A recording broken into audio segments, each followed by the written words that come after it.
संत हरि भक्तन की, श्री वृंदावन धाम की, सतगुरुदेव भगवान की। प्रशांत सिंह जी, माई श्यामा शुक्र। गुरुदेव आपके चरणों में कोटि कोटि प्रणाम। महाराज जी, साधना में वेश का क्या महत्व है? सोते हुए जप या ध्यान कैसे हो सकता है? तो वेश का महत्व है तो आचार्य परंपरा से दो मार्ग हैं, एक है निवृत्ति मार्ग, एक है प्रवृत्ति मार्ग। प्रवृत्ति मार्ग गृहस्थ मार्ग कहते हैं और निवृत्ति मार्ग विरक्त मार्ग कहते हैं। जैसे हम लोग परंपरागत हैं आचार्यों की, तो इसमें वेश के अनुसार हम अपनी मर्यादा में रह करके निरंतर भगवान का भजन करते हैं। और गृहस्थ में है तो भोगों के बीच में रहकर धर्म मर्यादा का पालन करते हुए भगवान का भजन करके भगवान की प्राप्ति। ये भोगों का त्याग करके, जो सांसारिक भोग हैं उनका त्याग करके गुरु परंपरा के अनुसार उसी साधना में लग करके भगवत प्राप्त होते हैं। तो वेश की जो मर्यादा वो निवृत्ति परक है, निवृत्ति मार्ग वैराग्य मार्ग का प्रतीक है। अब वो उसी वेश का लोग दुरुपयोग कर रहे हैं। जो गंदे लोग हैं वो उसी वेश का अपने गंदगी छुपाने के लिए आश्रय ले लेते हैं। तो ये होता है कि संत जन ऐसे नहीं होते। प्राण चाहे निकल जाए पर भूल ही न दें कुमारग पाऊं।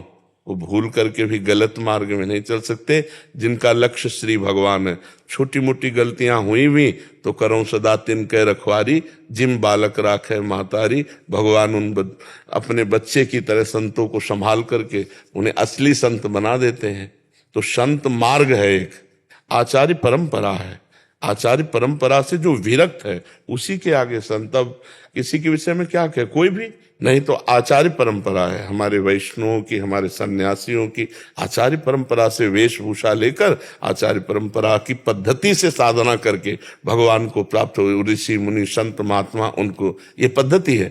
प्रवृत्ति मार्ग गृहस्थी मार्ग, निवृत्ति मार्ग विरक्ति मार्ग। समझ पाए आप क्या पूछना चाहते हो? महाराज जी कह रहे थे सोते हुए जप या ध्यान कैसे हो सकता है? पहले तो नींद को काबू में करें, नहीं लेटते ही सो जाओगे। शवासन में जैसे लेटा, साधु महात्मा इसी पर प्रवीण होते। पड़े हैं तो भगवान में, खड़े हैं तो भगवान में, चल रहे तो कबीरदास जी कहते ठाड़े बैठे परे उताना, कबीर कहाँ हम राय ठिकाना। ठिकाना अर्थात परमात्मा चिंतन में रहते हैं। अब जैसे आप शयन के लिए गए और आप तन्मयता पूर्वक भगवान का चिंतन कर रहे हैं, पहले तमोगुण पर विजय प्राप्त करें, नहीं तो जाते ही थोड़ी देर में नींद आ जाएगी। नींद आ गई तो फिर सो गए। तो तमोगुण को कब्जे में करने के लिए पहले सतोगुण भोजन करें। सतोगुण सात्विक भोजन। अब भोजन की तो बड़ी समस्या है, सात्विक भोजन मिलना बड़ा कठिन हो रहा है। नहीं, जो सात्विक चीजें उनमें गंदी चीजें मिलाई जा रही। जैसे मानो दूध है, पता नहीं दूध है कि केमिकल है कि क्या मिलाया गया है। घी है, पता नहीं चर्बी मिली है क्या मिली, कुछ भरोसा नहीं है ना। जो हमारे सतोगुणी चीजें हैं वो तो सब घोर अशुद्धता मिलाई जा रही, घोर अशुद्धता। तो सतोगुण भोजन बड़ा कठिन हो गया। अब रजोगुणी और तमोगुणी की बाढ़ है। अब लोग तमोगुणी पर भोजन रजोगुणी पसंद करते हैं, होटल का, चाट चूट का। तो इससे तो रजोगुण तमोगुण आएगा, इससे भोग विलासिता बढ़ेगी, निद्रा आलस्य प्रमाद क्रोध ये चीजें बढ़ती हैं। अगर हम सतोगुणी भोजन करें, सात्विक भोजन, और भगवान जैसा आचरण कहते हैं वैसे पवित्र आचरण रखें, तो फिर भजन में हमारा प्रवेश होने लगेगा। फिर तो चाहे बैठे हैं तो भजन कर रहे हैं, लेटे हैं तो भगवान में भजन कर रहे हैं। पर अभ्यास करो, जब लेटो तो उस समय सब बातें भूल करके नाम चलाने की कोशिश करो। राधा राधा राधा राधा राधा, राम राम हरि हरि। जो नाम प्रिय हो, जो गुरुदेव ने दिया हो, उस नाम में। और अगर नाम का ध्यान करते हुए सो गए तो जब जगोगे तब नाम चलता मिलेगा, देख लेना। तो बीच का जो शयन हुआ वो निद्रा समाधि स्थिति, वो भी आपका भजन माना जाएगा, वो भी आपका भजन। रात में सोते समय जरूर भजन करना चाहिए। पर जो लोग रजोगुणी तमोगुणी होते हैं उस समय मोबाइल देखते हैं, गंदी बातें देखते हैं, गंदे विचार करते हैं, क्योंकि एकांत होता है नींद के समय। उस समय विकारों की बाहुल्यता आ जाती है। या तो विकार क्रिया करते हैं, या विकार दृश्य देखते हैं, या विकार चिंतन करते हैं। उस समय चाहिए एकांत में भगवान के चरणारविंद में चित्त को जोड़ना। कोई बिरला होगा, हजारों में कोई एक होगा जो ऐसा करे, नहीं तो उस समय तो मनोरंजन करते हैं, तो मनोरंजन बहुत घातक है, पूरी रात्रि बर्बाद हो जाएगी। अगर हम नाम जप करते हुए सो गए तो पूरी रात्रि भजन मानी जाएगी, हमारा जीवन सार्थक हो जाएगा। निद्रा समाधि स्थिति, नींद मानो समाधि में गई, क्योंकि हम जैसे राधा राधा राधा राधा कब सो गए पता नहीं चला। तो जब जगोगे तो आप देखना राधा राधा राधा आएगा, इसका मतलब बीच में भी हमारा समय राधा में ही गया, तो वो समाधि मानी जाएगी, वो भजन माना जाएगा। तो कभी कोई नींद खुलता है, ऐसे ऐसा लगता है राधा राधा नाम, जो नींद खुलते ही राधा नाम निकल। हाँ, तो उसकी पहचान है कि आप सोते समय राधा नाम जप रहे थे, तभी वो नींद खुलते हुए आएगी। ये मन की एक दशा होती। जब ऑपरेशन होना था ना डायलिसिस के लिए, तो उन्होंने बताया कि अब ऑपरेशन हम करने के लिए आपको बेहोश करते हैं। तो हमने कहा रुको, हमने पद चलाया अपने आचार्य का, और पद में जिस लाइन से हम बेहोश हुए थे, तो जब हमें होश आया था तो वही लाइन चलने लगी।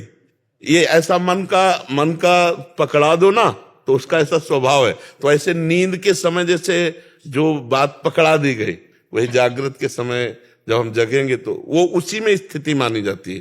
तो हम पता नहीं जगें कि ना जगें, कौन सी आखिरी रात हो, तो हम उस रात को मृत्यु जैसा मानकर भगवान के भजन में लीन होते हुए निद्रा की गोद में गए, और जब उठे तो फिर भगवान का, जब जगे भगवान का स्मरण जरूर करें। देखो तभी भक्त कहाया जाएगा। जब देखा कि विभीषण जी तो राम नाम ते सुमिरन कीना, हृदय हरस कपि सज्जन चीना, ये सन हट करी हो पहचानी, और साधु ते होए ना कारजान। जो उठते ही राम राम बोला तो समझ गए ये भगवान के भक्त है, इन साधु से मिलने से कोई कार्य की हानि नहीं होगी। राम नाम ते सुमिरन कीना, हृदय हरसी कपि सज्जन। हनुमान जी समझ गए ये साधु है, क्योंकि उठते ही भगवान का नाम कोई सज्जन पुरुष साधु लेता है। तो सोते समय, उठते समय, भोजन पाते समय, जब भोजन सामने आवे तो भगवान को अर्पित करके 2-4 भगवान के मंगलमय नाम लेकर और जय जयकार करके तब पाना चाहिए। इससे बहुत बुद्धि शुद्ध होती है, जीवन बड़ा आनंदमय होता है। विचार पॉजिटिव हो जाए ना, तो हम गरीब भी हो तो आनंद पूर्वक जिएंगे, और विचार निगेटिव है ना, तो करोड़ों रुपया भी हो तो भी जलते रहेंगे। हमारा दिमाग स्वस्थ होना चाहिए। अगर दिमाग स्वस्थ है तो सब स्वस्थ है, और दिमाग अस्वस्थ है तो सब कुछ होले पर बेकार है। अशांति बनी रहेगी ना, अशांत से कुता सुखम, जो अशांत है वो सुखी कहाँ है। तो सुख तो भगवान करुणा सिंधु, उनका नाम, उनका रूप, उनकी लीला, उनका धाम, उनके आश्रय, उसी में सुख है। ये भव समुद्र भगवान के तो रचा हुआ है, और भगवान से विमुख होकर कोई गंदे आचरण करके कभी सुखी हो सकता है क्या? लोगों को भ्रम है कि हम पाप कर्म करके, अधर्म करके, घूस लेकर बहुत सुखी हो जाए, कभी नहीं सुखी हो सकते। चाहे जितना एकत्रित कर लो, अधर्म से कभी सुख नहीं मिलता। अधर्म का फल है अशांत, अशांत वाला पुरुष कभी सुखी नहीं रहता, और धर्म का फल है शांत, और शांति में ही सुख है। जिसके हृदय में शांति उसी के, और शांति उसी के हृदय में जो भगवान का भजन करता है। सियाराम दास जी। महाराज जी, आपके चरणों में कोटि कोटि प्रणाम। महाराज जी, नाम अंदर चलाने का प्रयास करते हैं, चिंतन पूर्वक तो माला रखना पड़ जाता है, क्या करें महाराज जी? हाँ, जरूरी रखो, संतों ने रखा है। ये माला बाह्य साधन है, पर ये आंतरिक साधन को चलाने में बड़ा सहयोग मिलता है। पर आगे चल करके जब फिर मानसिक जाप होने लगता है, तब फिर इसमें भी रुचि खत्म हो जाती, गणना करना, उसको घुमाना है। अभी 1 महीना हो गया है हमको वृंदावन धाम, तो माला वैसे ही ब्रह्म है, तो पवित्रता पूर्वक के लिए आसन थोड़ा हमारा ऐसा नहीं है, तो हमने झोली में उसको रहने दिया।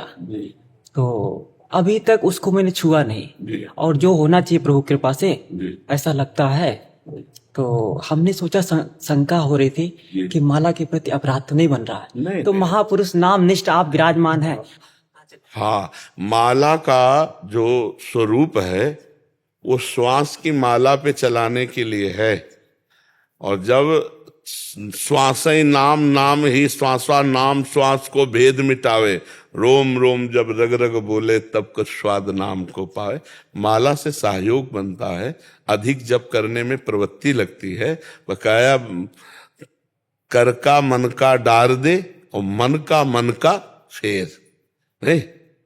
माला फेरत जुग गया, फिरा न मन का फेर, कर का मन का डार दे, और मन का फेर। हाँ, मन की गुड़िया एक एक श्वास में हम फिट कर देते हैं श्वास में अधिक ऊपर श्वास खींचा, अधिक से अधिक नाम जप, नीचे श्वास, श्वास पर दृष्टि, कोई भी श्वास खाली ना जाए। पर ये हम प्रारंभ में विनय करते हैं कि सब साधकों को माला लेना चाहिए, क्योंकि उससे अधिक रुचि बढ़ती है। संख्या में अपना देहाभिमानी जीव स्वभाव है ना, तो आज 10 जपा तो कल 11 जपेंगे, पर ये प्रारंभिक है। जब आगे बढ़ता है नाम जप तो फिर गणना खत्म हो जाती है और फिर ध्यानस्थ हुए उसी नाम में डूबे चल रहा है। गिने ठाकुर जी, अब हम जप रहे हैं, ठाकुर जी गिने, अब हम जप रहे हैं। रात दिन नाम जप, नाम की सिवा हमारा जीवन है। महाराज जी, एक स्थिति तो ये है, बहुत सारे वृद्ध संतों को भी देखा गया है जिनका अभ्यास वैसा हो गया, यद्यपि उनके अंदर तो चलता ही है। हाँ, but वो ये इस पे हम लड़े हैं अपने आप से कि जैसे गायत्री अनुष्ठान जब हम किए ना, तो उसमें माला का अभ्यास। अब माला के बिना भजन नहीं, भजन करना तो पहले माला लाओ, माला के तो काफी दिन तो अंगुली केवल चली है, माला नहीं रखा, केवल अंगुली चली अभ्यास में। वो भी एक अभ्यास है, ये भी एक अभ्यास। बहुत जोर का अभ्यास है। पूज्य चंद्रशेखर बाबा को अस्पताल में ले गए तो उन्होंने कहा कि माला हटाओ, उनका माला नहीं हटेगा, तुम्हें दवा करनी करो नहीं मत करो। चूंकि गुरुजनों के द्वारा होता है, जैसे हमारे पूज्य सदगुरुदेव भगवान तो माला वगैरह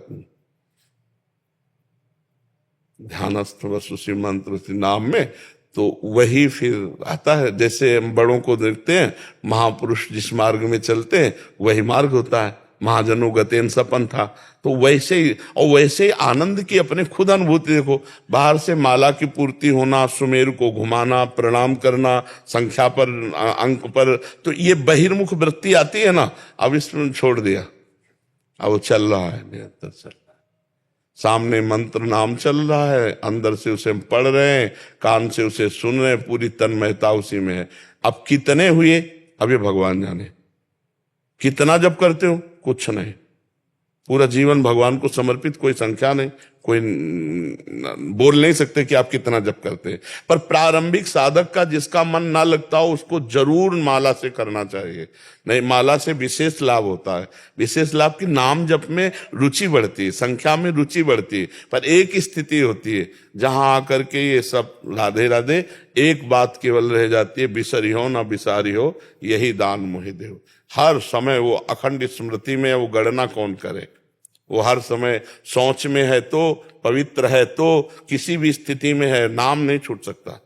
अब सोच में माला तो नहीं रख सकते, और अगर माला का अभ्यास है तो फिर उस समय मन माला में लगेगा। जल्दी नहा ले, माला करना है, और हमको उसी में डूबना है। सोच में ही बैठे बैठे सोच हो रहे हैं और उसी में नाम में डूबे। एकांत है, कोई बोलने वाला तो है नहीं, अपना सिटकिली लगी, खूब आराम से नाम जप करते हुए, सोच स्नान सब पूरे हर समय नाम जप।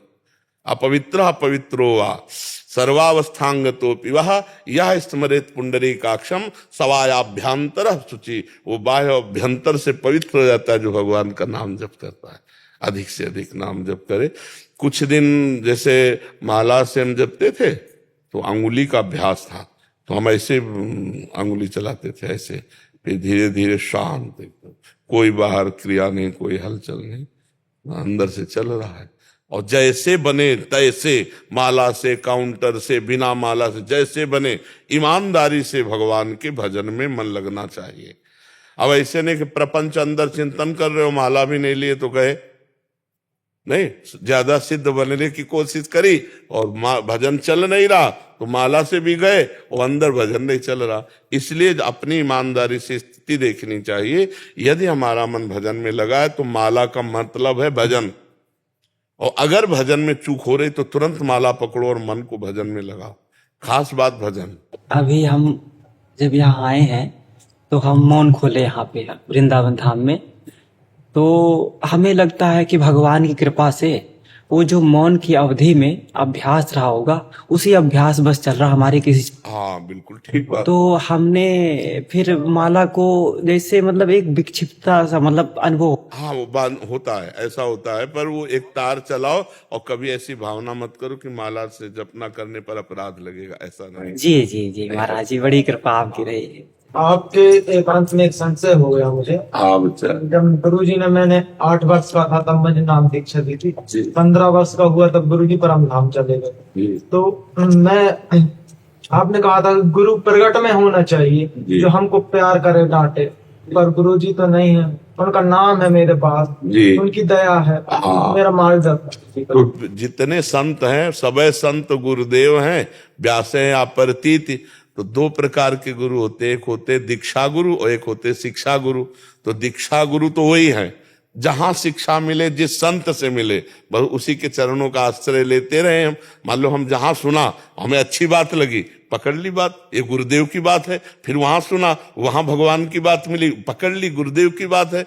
24 गुरु बनाए दत्तात्रेय जी ने, शिक्षा गुरु, शिक्षा ली ना 24 जगह से। तो हमें जब तक भगवत तत्व का पूर्ण ज्ञान ना हो जाए, तब तक हमें संत महापुरुषों का सत्संग सुन करके वो अपने गुरुदेव के रूप में मानकर स्वीकार करते रहना चाहिए। मंत्र दीक्षा गुरु जी ने नाम दिया है वही रखना चाहिए, वही चलाते चलना है। गुरु के वचनों पर इतना विश्वास हो कि अगर वो कह दे कि ये जपो इससे काम हो जाएगा, विश्वास कर। मंत्र मूलम गुरु वाक्यम मोक्ष मूलम गुरु कृपा, उसी से काम हो जाएगा। जो तुम्हें गुरुदेव ने नाम दिया वो जपो और सत्संग सुनकर के उसको अपने जीवन में धारण करो। डॉक्टर प्रहलाद सोनी जी, नाथ द्वारा से। गुरुदेव, आपके चरणों में कोटि कोटि प्रणाम। गुरुदेव, मैं एक शिक्षक के रूप में कार्य करते हुए प्रशिक्षण, शिक्षा में शोध कार्य इत्यादि का दायित्व निर्वहन करता हूँ। 18 महीने से प्रत्यक्ष राधा केली कुंज आकर एवं अप्रत्यक्ष रूप से ऐप, यूट्यूब, फेसबुक के माध्यम से गुरुदेव के मुखारविंद से प्रज्वलित शब्दों को जीवन में धारण करने का बल मिल रहा है मेरे को। महाराज जी, आपका प्रश्न है कि धर्म किसी स्वार्थ साधन या किसी बहाने या निमित्त से नहीं किया जाना चाहिए। ऐसे धर्म का प्रभु अंगीकार नहीं करते, लेकिन बहिरंग धर्म से ही अंतरंग धर्म की ओर प्रवेश संभव है। बिना निमित्त के भाव कैसे बनेगा? महाराज जी कह रहे हैं बहिरंग धर्म भी धर्म की सीमा में रहकर करना है ना। बहिरंग धर्म का तात्पर्य आप क्या लेते हैं? जैसे बाहर आरती करना है, पूजा करना है, या किसी व्यक्ति की सेवा करनी, या समाज की सेवा करनी, या कोई भी है, तो धर्म के सीमा के अंतर्गत रह के करना है। तो बहिरंग धर्म वो कोई दिखावा के लिए तो नहीं कर रहे हैं ना, अपने धर्म की पूर्ति के लिए कर रहे हैं। तो वही बहिरंग धर्म हमारे अंतःकरण को पवित्र करके सत्य सनातन सच्चिदानंद प्रभु की तरफ लगा देगा। तो बहिरंग का मतलब अगर हम दिखावा कर रहे हैं, दम्भ कर रहे हैं, पाखंड कर रहे हैं, तो धर्म नहीं, वो अधर्म हो गया। आज सत्संग में सुनाया था अधर्म की 5 शाखाएं। तो बहिरंग धर्म का तात्पर्य है हमारी धर्म की सीमा के अंतर्गत। हम जैसे बहिरंग धर्म है, हम किसी व्यक्ति की सेवा कर रहे हैं तो हम उसमें भी भगवान को देखकर उसको सुख प्रदान करने के लिए कर रहे हैं। ऐसे ही हमारी पूरी राष्ट्र की सेवा, समाज की सेवा, चाहे भगवान की आरती पूजा हो या किसी व्यक्ति की सेवा हो, हम धर्म की सीमा में बंद करके कर रहे हैं। अगर वो दिखावा है, अगर वो दम्भ है, अगर वो अपने स्वार्थी की पूर्ति के लिए, तो फिर वो धर्म ही नहीं है। वो धर्म के भाव में केवल दिखाई देने वाला दम्भ पाखंड है, वो अधर्म ही है, वो धर्म नहीं है। आप बहिरंग को किस पॉइंट पे ले रहे हैं? बहिरंग को महाराज जी मंदिर जाना, पुण्यतिथि, उत्सव, त्योहार, व्रत आदि, ऐश्वर्य आदि से हमारे धर्म के स्वरूप है। इनको हम बहिरंग कह केवल रहे, इन्हीं से तो हमारी आंतरिक भाव की उत्पत्ति होती है। जैसे अपने ठाकुर जी के मंदिर में गए, 4 परिक्रमा की, उनको साष्टांग दंडवत किया, उनको निहारा कि हमारे प्रभु इस रूप में जब कण कण में है तो मूर्ति में भी भगवान है, हम उनके दर्शन कर रहे हैं। तो अगर यही एक दिखावा हो जाए, पापाचरण करते हैं लेकिन थोड़ी देर के लिए मंदिर जाते हैं, दिखावा कर दिया और लौट के आके फिर मनमानी आचरण करते हैं, तो ये पाखंड हो गया, ये दम्भ हो गया। वही बहिरंग साधन अंतःकरण को पवित्र करके अंतरंग साधन में लगा देगा। वही बहिरंग साधन, यह दिखावा दम्भ पाखंड है तो वही अधर्म हो जाएगा। समझता है? यदि महाराज जी मान लो दम्भ पाखंड भी हैं, बहिरंग पक्ष में हैं, लेकिन धीरे धीरे वो बहिरंग से अंतरंग में प्रवेश कर सकते हैं। वो अंतरंग के लिए ही है। चूंकि हम लोग बहिर्मुख हैं, इसलिए हमारे बाहरी बहुत से साधन बताए गए, जैसे शास्त्र स्वाध्याय करना, भगवान की चर्चा करना, भगवान की चर्चा सुनना, भगवान के मंदिर जाना, भगवान को प्रणाम नमस्कार करना, भगवान के भाव से दूसरों की सेवा करना, भगवत भाव से पशु पक्षियों की भी सेवा करना। इसी साधना से धीरे धीरे अंतःकरण पवित्र होगा तो अंदर में नाम चलने लगेगा, मंत्र चलने लगेगा, भगवान का ध्यान चलने लगेगा, बाहर शिथिलता आती जाएगी और अंदर की भावनाएं बढ़ती चली जाएंगी। और एक दिन ऐसी भावना में आएगी कि भगवत भाव वाला बन जाएगा। प्रारंभ तो सबका शुरुआत बहिरंग से ही होता है ना, स्थिति सबकी अंतरंग में ही जाके पूर्ण होती है। अगर वो दंभ पाखंड रोग से ग्रसित ना हो जाए तो अहंकार जहां आया तो साधन अंतरंग का एकदम ठप हो जाएगा और बहिरंग में पाखंड आ जाएगा। इसलिए सत्संग सुनता रहे, शास्त्र स्वाध्याय करता रहे, तो महापुरुषों के संग से और शास्त्र स्वाध्याय से बुद्धि शुद्ध रहेगी, तो बहिरंग से होते होते अंतरंग में पहुंच जाएगी, और अंतरंग ही स्थिति होती है। बहिरंग तो फिर केवल क्रिया मात्र रह जाता है। प्रवेश के लिए बहिरंग बिल्कुल जरूरी है, उसके बिना हो ही नहीं सकता, उसके बिना हो ही नहीं सकता। हम जैसे बाहर ठाकुर सेवा करते तो धीरे धीरे फिर मानसिक में प्रवेश हो जाता है। अगर बाहरी ठाकुर सेवा ना करे तो मानसिक में प्रवेश कैसे हो जाएगा? बाहरी सेवा आसक्ति ही। अब जैसे अपने ठाकुर को बहुत प्यार हम करते हैं, हमारे पास सामग्री तो है नहीं, तो भाव में डूब गए, हम ढेर सारे फूल का एक ऐसे बनाते, उनमें प्रिया प्रीतम विराजमान करते हैं। अब हमारे पास कुछ है नहीं, इसमें पैसा तो लगा नहीं ना, भाव का है। सोने की चौकी, सोने की थाल, उसमें छोटी छोटी कटोरी और विविध प्रकार के पदार्थ जो हमारे भावने में आ रहे हैं। इसमें रसगुल्ला रख दिया, इसमें गुजिया रख दिया, समोसा रख दी, चटनी रख दी, फुलौड़ी, पकौड़ी, ऐसे विविध प्रकार के पदार्थ अब हम पवा रहे हैं। सच्चा भोग लग रहा है पर आंतरिक लग रहा है। ये कब लगा? जब बाहरी सेवा में आसक्ति हुई, हमारे पास सामग्री है नहीं, लगता है अपने प्रभु को पहनाऊं, अपने प्रभु को भोग लगाऊं, तो वो जो लगता है वही अंदर का भाव बना। और भगवान भाव से ही मिलते हैं। भाव जहां अंतरंग बने तो महापुरुषों की गणना में आने लगता है, धीरे धीरे आंतरिक उन्नति होती चली जाती है। पर बाहरी सेवा के बिना नहीं, बाहरी क्रिया के बिना नहीं। उसे बहिरंग को हम अंतरंग का साधन समझें। बहिरंग जो है वो अंतरंग का साधन है, और अंतरंग जो है वो स्थिति होती है, बहिरंग स्थिति नहीं होती। बहिरंग अंतरंग का साधन है और अंतरंग की स्थिति होती है। जो अंतरंग साधन है वो स्थिति होती है साधक की। बिना अंतरंग के बहिरंग का कोई ज्यादा खास महत्व नहीं है। कुछ विद्यार्थी या शिक्षक प्रश्न करते हैं, हम कहते हैं कि राधा नाम जपो, मान लो प्रशिक्षण देते समय कहते हैं कि नाम लेना चाहिए जो भी आप प्रभु को मानते हो जी। तब वो यूं कहते हैं कि भगवान कब मिलेंगे? मैंने कहा प्रयास तो करो, बहिरंग से आप शुरू तो करो, अंतरंग में अपना पाएंगे। पर हम प्रणाम करते हैं उन बच्चों को जो ये प्रश्न करते हैं कि भगवान कब मिलेंगे। कम से कम प्रश्न तो उठा, भगवान के लिए प्रश्न तो उठा। धन्य है जिसके हृदय में ये प्रश्न उठ जाए, और धन्य है उसके जिसके हृदय में ये ललक लग जाए, और धन्य है जो प्रभु के लिए रुदन करने लगे, विकल हो जाए। पर वो भी प्राथमिक धन्य है जिसके अंदर प्रश्न उठा कि भगवान कब मिलेंगे। वो ये भी कहते हैं कि आपने भगवान को साक्षात्कार किया क्या? मैंने कहा मैं तो प्रयासरत हूँ। जी जी जी बिल्कुल। और जो भगवान को साक्षात्कार किए हैं वो ना कह सकते हैं कि हाँ, और ना कह सकते हैं, क्योंकि हाँ नहीं कह सकते वो अनंत है, और ना नहीं कह सकते क्योंकि उसके बिना हम जी नहीं सकते। तो जब मैं था तब हरि नहीं, आप हरि हैं, बस यही साक्षात्कार होता है। आप समझ ला, जब साक्षात्कार होता है तो यही साक्षात्कार होता है। जब मैं था तब हरि नहीं, और अब हरि हैं, मैं ना है। प्रेम गली अति साकरी तावे दुल सवाए। और कोई कण ऐसा नहीं जहाँ भगवान नहीं, तो इन सब में भगवान है, सब में।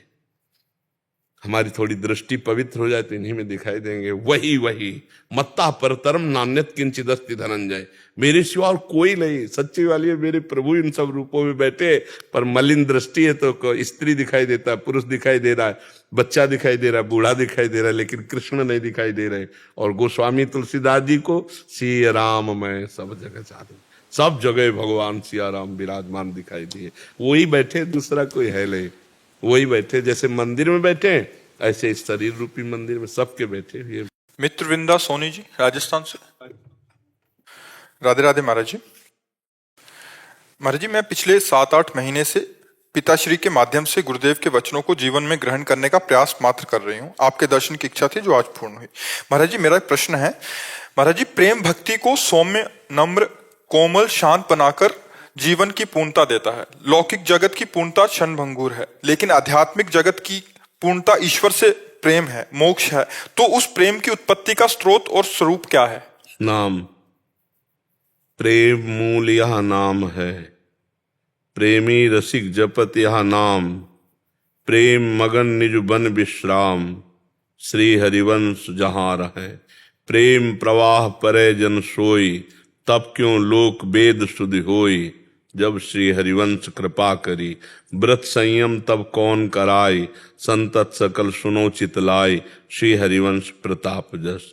प्रेम पहला नाम से ही प्रकाशित होता है, दूसरा गुण लीला चरित्र श्रवण से प्रकाशित होता है। जो उपासक निरंतर नाम जप करता है, भगवान की लीला चरित्रों का गायन करता है, भगवान की लीला चरित्रों को सुनता है, उसके हृदय में विशुद्ध प्रेम जागृत हो जाता है। रत्नावती जी का पावन चरित्र पढ़ करके देखिएगा। कभी पढ़ा है? किसका प्रश्न है? कभी रत्नावती जी का चरित्र पढ़ा है? एक बार पढ़िएगा चरित्र। उनकी दासी जी भगवान के प्रेम में निमग्न थी, तो कभी कभी बोल उठती थी, हा वृंदावन बिहारी, हा गोविंद, हा कुंज बिहारी। तो वो एक जैसे संसारिक रानी होती है ऐसे थी। तो उन्होंने एक दिन देखा एकांत में आकाश की तरफ आंख करके रोती हुई करे, हा कुंज बिहारी। तो उनको पता नहीं था कि कुंज बिहारी नाम भगवान का है। तो उनका तू मेरी दासी है और परपुरुष से किसी से प्यार करती है, क्योंकि ये लक्षण प्रेम के हैं, तू किसको पुकार कर रोती है एकांत। वो सहम गई एकदम कि मेरे भगवत प्रेम को महारानी जान गई। तो उनका नहीं महारानी, तो उनका नहीं, मैं तुम्हें दंड दूंगी, तुम परपुरुष से कैसे प्यार कर सकती हो, हमारी दासी हो। तो उनका महारानी मत पूछो, नहीं ऐसा रोग है कि अगर आपके चढ़ गया तो आपका ये सब रानी पना जो है ना, ये मारा घूमेगा। अब वो अपने आवेश में आ गई। उनका क्या तुम समझती हो किसी संसारिक पुरुष का नाम है? ये वृंदावन बिहारी, कुंज बिहारी, गोविंद, ये श्री कृष्ण चंद्र जी का नाम है। तो एकदम वो कह, मुझे क्षमा करो, मैं समझती थी आप गलत हो। अब आज से आप पैरों के पास बैठकर हमारे पैर नहीं दबाओगी, आज से आप हमारे सिंहासन के सिराने बैठोगी और हमें कुंज बिहारी की बातें बताओगी। भगवत चर्चा सुनते सुनते ऐसा प्रेम हुआ कि मूड मुड़ाकर संतों के बीच में बैठ गई रत्नावती जी।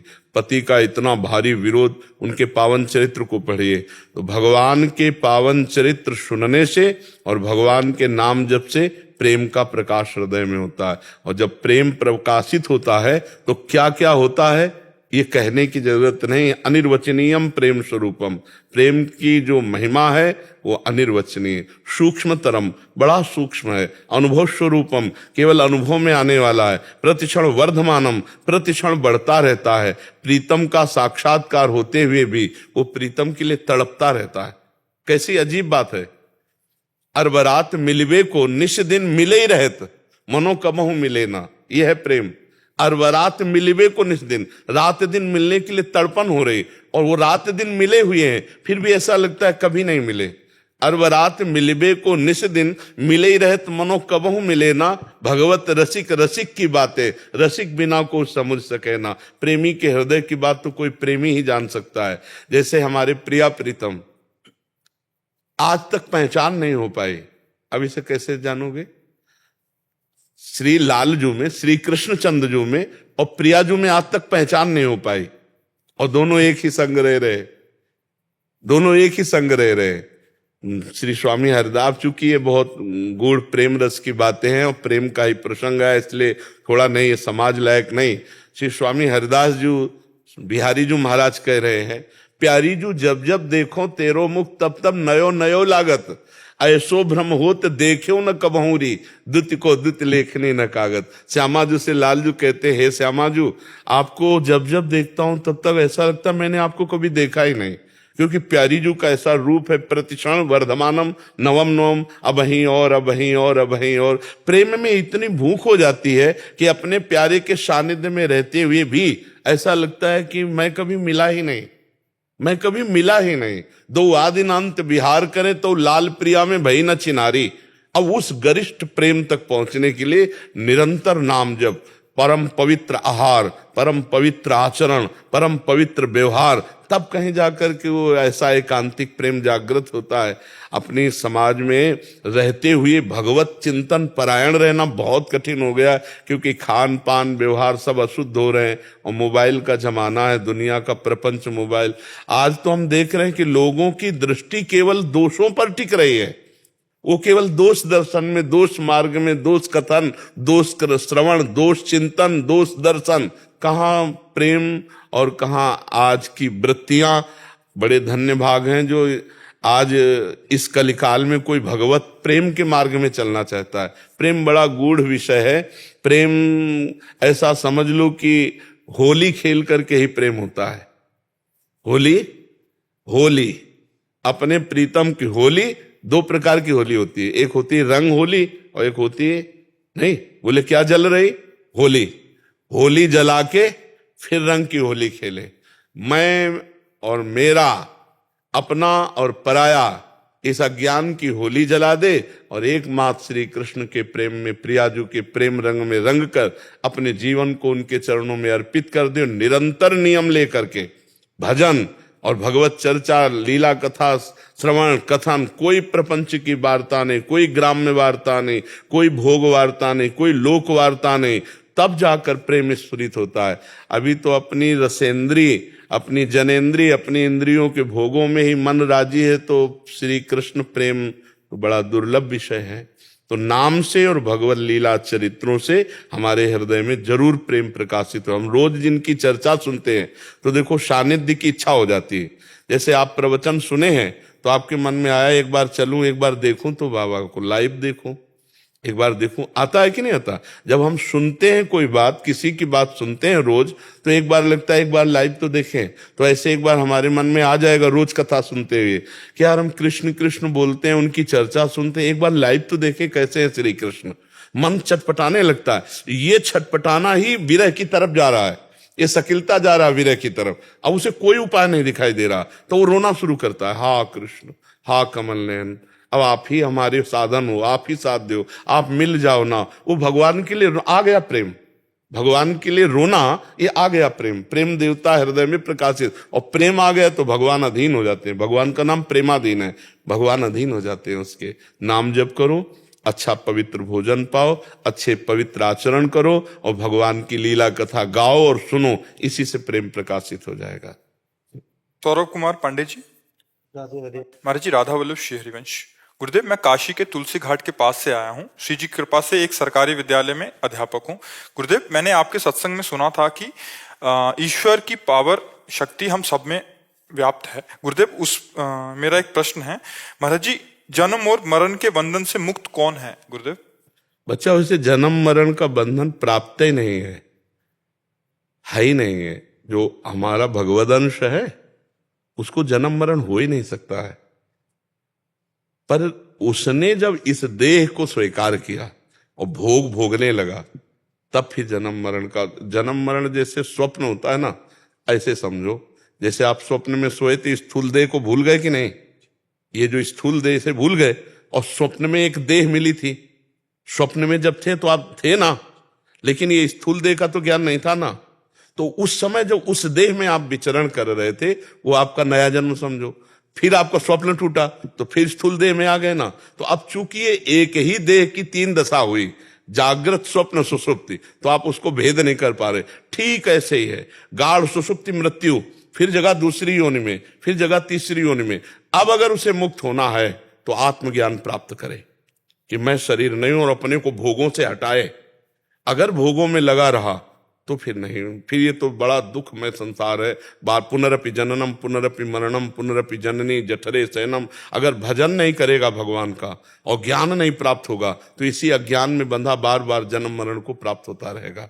जैसे सोते हुए पुरुष को बड़ा स्वप्न में दुख या सुख मिल रहा है, पर उसे जगा दो तब वो जाग कर जानेगा कि ना वो सुख था ना दुख था, जगा हुआ पुरुष। ऐसे ही जब ब्रह्म बोध हो जाता है या भगवत प्रेम प्राप्त हो जाता है, तब वो इस संसार से मुक्त होता है। नहीं तो बार बार जन्म मरण लगा रहता है। इसलिए बार बार भगवान का नाम जप करना चाहिए।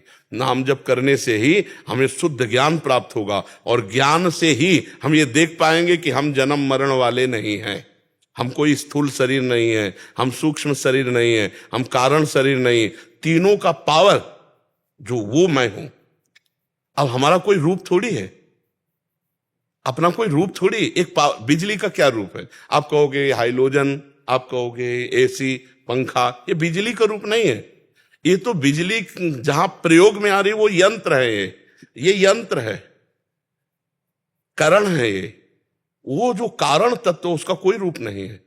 जीव जिस रूप में आसक्त हो जाता है कर्मफल वही बनता, कभी सुअर, कभी कुत्ता, कभी नाली का कीड़ा, कभी देवता, कभी ब्रह्मा, कभी ये। और जब जितने समय तक की आयु हुई उतना समय तक इस पृथ्वी में रहकर फिर दूसरी योनि को प्राप्त होता है। और पहली योनि वाला सब अब ये तड़प रहे हैं, लेकिन उसको एक सेकंड भी इनकी याद नहीं है।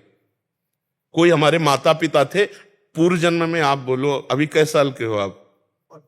28 के वर्ष के पहले आप कहीं थे, लेकिन कौन था अब हमको याद नहीं। माँ के गर्भ में अभी थे, हमें पता ही नहीं कि गर्भ में कितना कष्ट भोग रहे थे। इसी जन्म की बात है। ऐसे ही पूर्व जन्म के जैसे माता पिता परिवार सब विस्मृत हो गए, ऐसे जैसे अभी शरीर छूटा और तो कभी याद नहीं आएगा। त्रिभुवन में त्रिकाल में कभी याद नहीं आएगा कि कोई मेरे लिए रो रहा है, कोई मेरे लिए तड़प रहा है, कोई मेरा, उसको कभी नहीं आएगा। वो अलग डिपार्टमेंट। बस जहां शरीर से हटा स्मृति खत्म।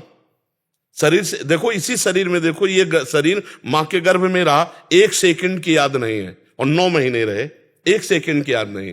तो पूर्व जन्म में भी हमारे माता पिता परिवार रहे होंगे, हमें 1 सेकंड की याद नहीं। ऐसे इस जन्म का भी याद नहीं रहेगा। हम नए जन्म में पहुंच जाएंगे। तो नया जन्म होने ना पावे और इसी जन्म में भगवत प्राप्ति हो जाए, इसी की साधना है, इसी का भजन है। इसीलिए हम सबसे प्रार्थना करते हैं कि उठते बैठते चलते फिरते खाते पीते राधा राधा राधा राधा राधा।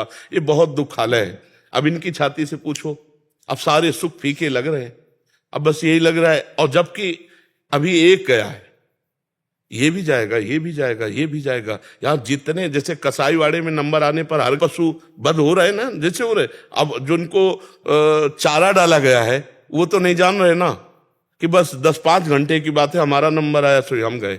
ऐसे ही चंद मिनटों की बात है, हमारा भी नंबर है, आपका भी नंबर है। अब वो कब है अब वो पता नहीं है। बस क्या क्रम से सब यहां हम आए हैं केवल भगवत प्राप्ति करने के लिए। चाहे गृहस्थ धर्म में हो, चाहे विरक्त धर्म में हो, यदि भगवान का भजन हो रहा है तो हम भव समुद्र से पार हो जाएंगे। बारी मथे घृत होए बरु, सिकताते बरु तेल, बिनु हरि भजन न भवतरी या सिद्धांत पेल। बिना भजन के संसार समुद्र से पार नहीं हुआ जा सकता, और बड़ा भयावह संसार समुद्र है। प्रवचन कर लेना अलग बात है, जैसे हमने माना कि हमारा मित्र है या हमारा पुत्र है, और जब वो बिछोह को प्राप्त होता है तब उसके हृदय से पूछो क्या होता है? कोई ज्ञान काम, ममता रत सन ज्ञान कहानी। उसको ज्ञान कुछ नहीं, उसको ये लगता है अगर कोई पावर हो तो एक बार केवल बात कर ले कि तुम ऐसा क्यों किए। एक बार बात कर ले कि क्या तुमको हमारे प्रति थोड़ा भी लगाव नहीं था? तुम केवल अपने ही विषय में सोचते थे। कम से कम ये सोचते कि हमारे जाने के बाद, हमारी ऐसी क्रिया के बाद हमारे मम्मी पापा का क्या होगा, हमारे परिवार, मतलब तुम्हारे हम कोई नहीं थे, केवल तुम अपनी सोच। तो ये सब बड़ा मायाकृत है और बड़ा दुखद। जब अपने ऊपर बीतती है ना, तब सच्चा ज्ञान पता चलता है कि ज्ञान दूसरे का तो उपदेश देना अलग होता है। जैसे हम इनके हृदय से हृदय जोड़ा तो थर्रा गया हृदय कि इनका हृदय कितना व्याकुल है अपनी प्रियता में।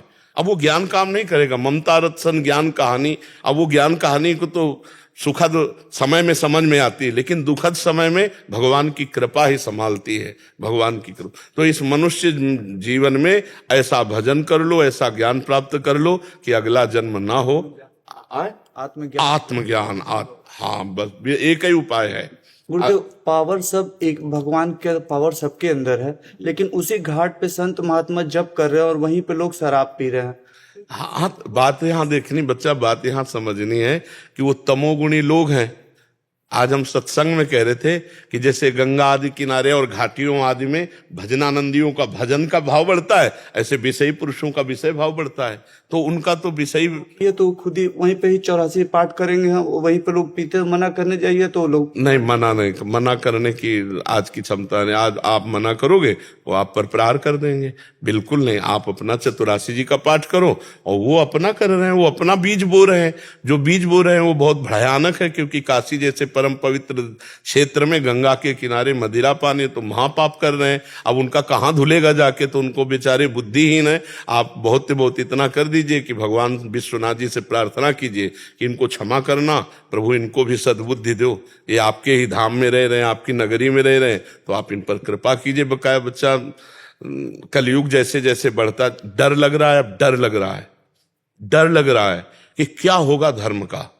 ऐसा बढ़ता चला जा रहा है समय, और ऐसे लोगों की बुद्धि भ्रष्ट होती चली जा रही है कि डर लग रहा है कि कैसे समाज उभरेगी। जब पापात्मा जीवों की वृद्धि होती जाएगी तो प्रकृति अपने सौंदर्य और अपनी शक्ति को अपने अंदर खींचती चली जाएगी। अब देखो, बड़े बड़े आम के वृक्ष थे, जहां फ्री आम खाओ आम के फसल में, वो सब आम खत्म।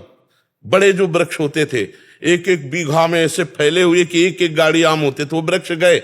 पृथ्वी बड़ी बड़ी कीमती और सुखद वस्तुओं को अपने अंदर छुपाती चली। पानी का लेवल नीचे चला जा रहा है और वृक्षों की हानि होती चली जा रही है। ऑक्सीजन कम होता वातावरण में चला जा रहा है। ये धीरे धीरे जैसे जैसे पाप बढ़ते जाएंगे वैसे वैसे प्रकृति त्राहिमाम बुलवा देगी सबको। अभी मनमानी आचरण कर ले, जैसे हमें तो डर लग रहा है कि इसी जन्म में भगवत प्राप्ति कर ले, नहीं आगे और कलिकाल ऐसा आता चला जाएगा भगवत प्राप्ति का ना।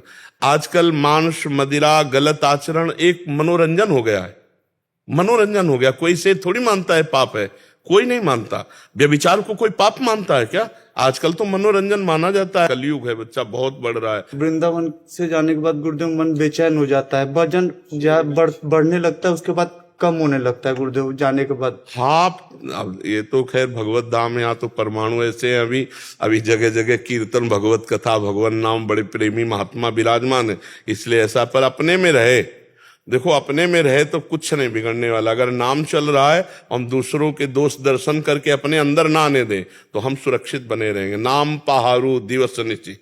लंका में रह करके जानकी जी कैसे सुरक्षित है? नाम पाहारू दिवस निश्चित, ध्यान तुम्हार कपाट। रात दिन नाम जपो, भगवत ध्यान, तो सुरक्षित रहोगे कहीं भी रहो।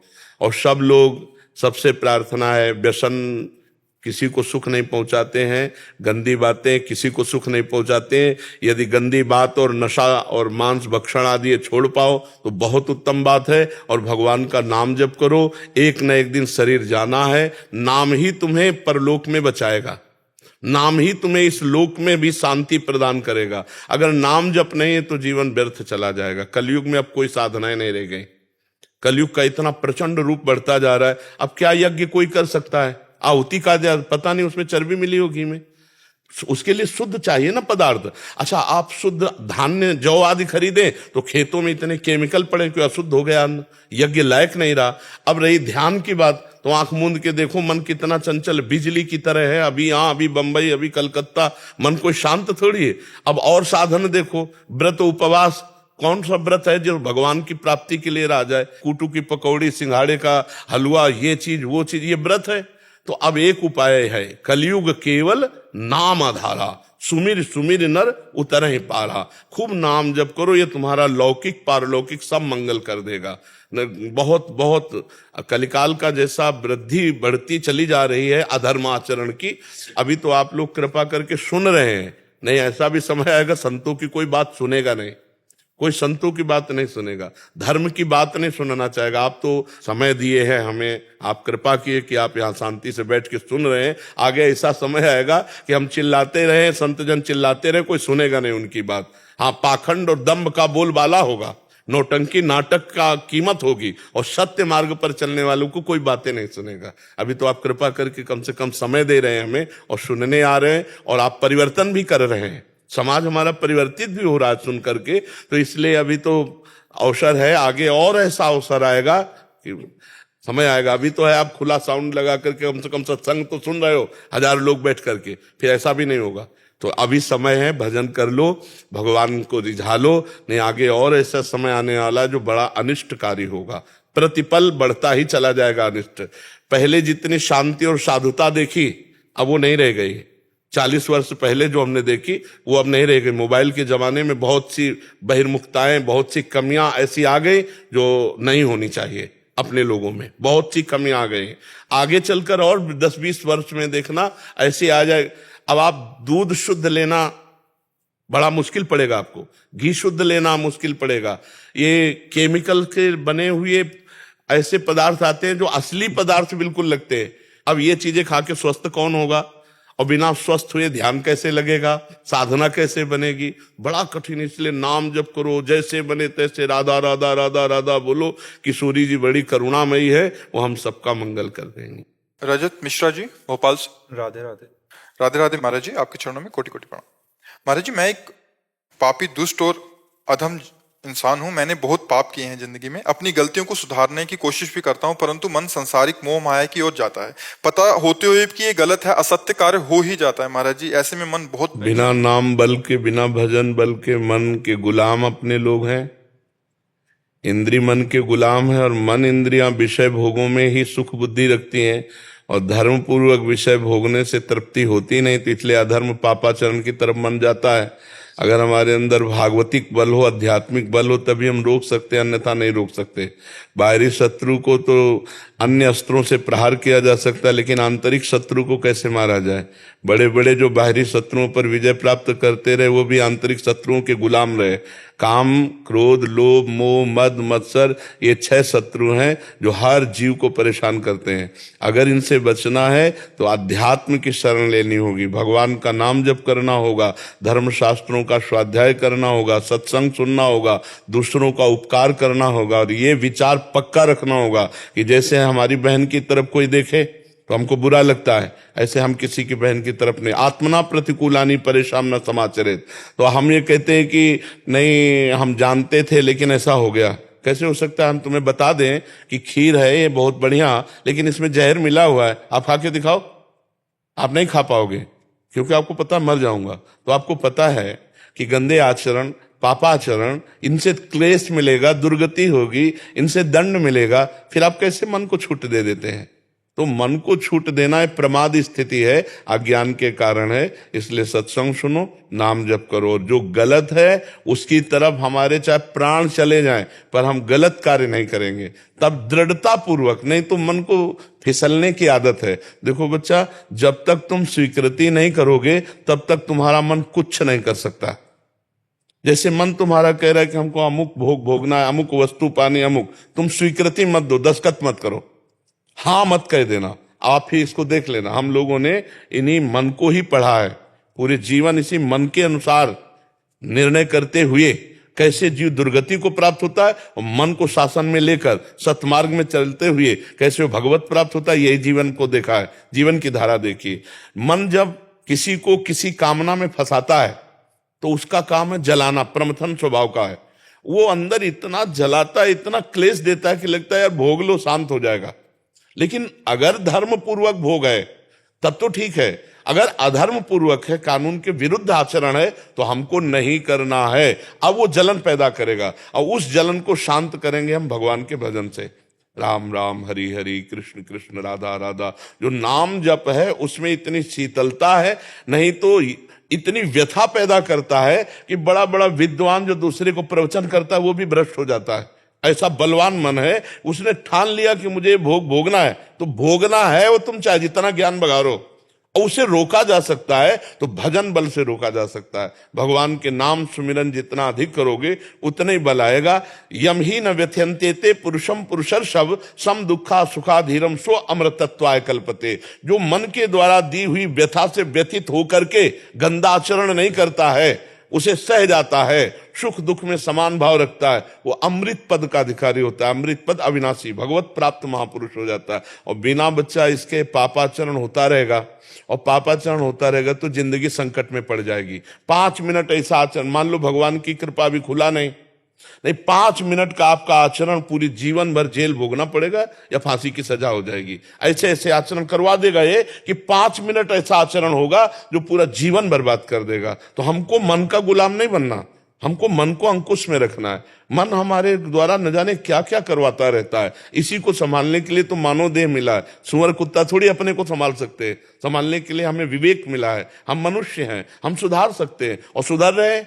सत्संग और शास्त्र स्वाध्याय के द्वारा बहुत से सुधर गए, जिनको राम कहना नहीं आता था वो मरा मरा रट करके ब्रह्म ऋषि बन गए। तो हम लोग नहीं सुधर सकते? हम लोग निराश हो जाते हैं, मन के अधीन हो जाते हैं, इसलिए हमारी दुर्गति हो जाती है। ये कहने से काम थोड़ी चलेगा, हम पापी, हम दुष्ट हैं, हम नीच हैं, ये कहने से काम नहीं चलेगा। जो तुम्हें पाप में लगा रहा है उसको पकड़ो। पापी कौन है? मन।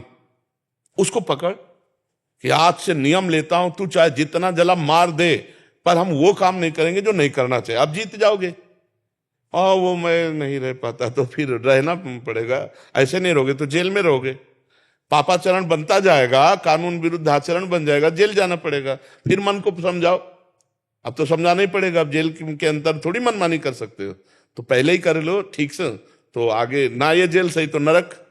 या मान लो यहाँ गुप्त हो गया, केस नहीं खुला, तो हमारे मालिक देख रहे हैं, भागवतिक जेल है, नरक, वहां भोगना पड़ेगा। अवश्य में भोक्तव्यम कृतम कर्म शुभाशुभम, यहाँ जो भी कर्म किए जाते हैं उनका दंड अवश्य मिलता है, या तो यहाँ कानून से और या तो भागवतिक कानून से दंड अवश्य मिलेगा। अवश्य में भोक्तव्यम, भोगना पड़ेगा। इसलिए बहुत सावधान, कोई अपवित्र कार्य न हो, धर्म विरुद्ध कार्य न हो, कोई पापाचरण न हो। ये मनुष्य जीवन परम पवित्रता के लिए प्राप्त हुआ है। सबको सुख पहुंचाएं, राष्ट्र सेवा करें, समाज सेवा करें, हम अपने सुख के लिए पापाचरण क्यों करें?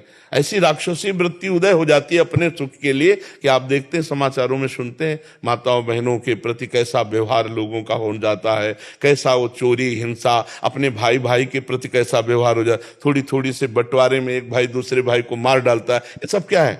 ये सब मन का ही तो खेल है, बुद्धि का ही तो खेल है। कैसे कैसे हिंसा जनित दोष हमारे अंदर उत्पन्न हो जाते हैं। अपने पूज्य माता पिता का अपमान करके घर से निकाल देते हैं, उनके ऊपर हाथ उठा देते हैं। ये आज समाज में क्या हो रहा है? ये जो हमारी मानसिक धारणाएं बन रही हैं, यही हमारी दुर्गति का कारण होगा। बिना अध्यात्म के, बिना सत्संग के सुधार होना कठिन है। क्योंकि मन जहां घसीटा, जैसे पानी को आप कहीं भी छोड़े सिद्धांता वो नीचे को ही जाएगा, ऐसे ही मन को यदि आप शासन में ना ले, छोड़ दे तो पापाचरण ही करेगा। खुला छोड़ दो मन को, आप देखो पापाचरण ही करे। उसकी सोच है मना खष्टान इंद्रियाणी प्रकृति स्थानी कर सती, परमात्मा की तरफ तो लगाना पड़ता है। जैसे किसी पानी की जो धार है उसको हमें ऊपर चढ़ाना है तो यंत्र की जरूरत है, ऐसे ही मन को यदि ऊर्ध्वगामी करना है, भगवान की तरफ लगाना है, तो मंत्र की जरूरत है, नाम की जरूरत है। हम निरंतर नाम जप करें, भगवान का स्मरण करें, अच्छे कार्य करें, शास्त्र स्वाध्याय करें, सत्संग सुने, अभी ठीक हो जाएगा। अब मनमानी आचरण करो, कह दो कोई कृपा हो जाए, तो ड्रामेबाजी में तो बच्चा हमारा विश्वास है नहीं, आपका हो तो हो। सत्य वस्तु है, अपने कर्म को जीव को भोगना होता है। नहीं बाल ब्रह्मचारी जीवन भर भजन करने वाले भीष्म पितामह को 6 महीना की बाणों की सैया में सजा मिली। किस जन्म की? एक सांप को उठा करके झाड़ी में डाल दिया, वो कई दिन तक तड़प तड़प करके मरा। तो महाराज महात्मा होने पर भी भीष्म जैसा और कौन महात्मा होगा? बाल ब्रह्मचारी सत्य प्रतिज्ञ, लेकिन 6 महीना। तो पाप कर्म अगर करोगे तो उसका दंड तो भोगना ही पड़ेगा। इसलिए नाम जप, शास्त्र स्वाध्याय, मन को संयम में रखना और समाज सेवा। क्योंकि शरीर से पाप कर्म हुए तो माता पिता समाज, बड़े बूढ़े पशु पक्षी, किसी की भी सेवा भगवत भाव से की जाए, बढ़िया मंगल हो जाएगा। समझ रहे हो ना? अब ये ना बोलना कि मैं दुष्ट पापी नीच, जो दुष्ट पापी नीच आचरण करा रहा उस पर दृष्टि रखो। ये तो मतलब फालतू की बात हुई कि हम दुष्ट पापी नीच नहीं, उसको पकड़ो। जैसे शराब है, एक गलत वस्तु है, अगर वो व्यक्ति पीना छोड़ दे तो वो व्यक्ति सही हो गया कि नहीं हो गया? बोले शराबी है, नीच है, लेकिन वो नहीं नीच है, वो तो महात्मा बन सकता है। उसकी नीचता को छुड़वा दिया जाए, उसकी शराब को छुड़वा दिया जाए, वो आदमी सही हो गया। तो हमारे अंदर जो पाप करने की प्रवृत्ति, जो दुष्ट प्रवृत्ति, उसका त्याग कर दे, हम अभी अच्छे हो गए। हम अपने को पापी या दुष्ट कह करके अपने को उत्साहहीन करें, हमें अच्छा नहीं लगता। आप भगवान के अंश हैं, आप एक जो घोर हिंसक पापी वो भी महात्मा बन सकता है, तो आप क्यों नहीं बन सकते? महात्मा का मतलब कोई पोशाक से थोड़ी होता है, महात्मा की स्थिति होती है। जो गृहस्थी में पैंट शर्ट में भी वो महात्मा हो सकता है, और महात्मा के भेष में भी दुरात्मा हो सकता है, पापी हो सकता है, नीच हो सकता है, कई तरह के महात्मा होते हैं। लेकिन संत स्थिति, जन्म के जन्म लग जाते हैं संत स्थिति आले में, तो महात्मा की स्थिति वो गृहस्थ भी हो सकता है और पैंट शर्ट पहने महात्मा हो सकता है। जब विभीषण जी राम जी के सामने आए तो कोई महात्मा भेष थोड़ी था, रावण के प्रधानमंत्री और छोटे भाई थे, उसी पोशाक में थे। तो भगवान क्या कह रहे? तुम सारी खे संत प्रिय मोरे, धरऊं देह नहीं आन निहोरे। तुम्हारे जैसे संतों के लिए मैं अवतार धारण करता हूं। विभीषण जी को संत कहा। कैलाश से भगवान शंकर ने कहा, जब लात मारी रावण ने और उन्हें हाथ जोड़कर कहा, तुम पितु सरिस भले ही मुहि मारा, राम भजे हितनाथ तुम्हारा। तो कैलाशपति बोल पड़े, उमा संत कै इहै बड़ाई, ये मंद करत ये करत भलाई। जो मंद कर रहा है उसकी वो भलाई कर रहे हैं, यही साधुता है। तुम्हारा जो बुरा चाह रहा है तुम उसका मंगल कर रहे हो। देखो उमा, ये विभीषण साधु है और भगवान स्वयं कह रहे हैं साधु है। इसलिए साधुता हृदय में धारण करे तो हमारा मंगल होगा, आसपास का वातावरण बड़ा मंगलमय होगा। यही मनुष्यता है। पशुता का त्याग किया जाए, राक्षसी वृत्ति का त्याग किया जाए।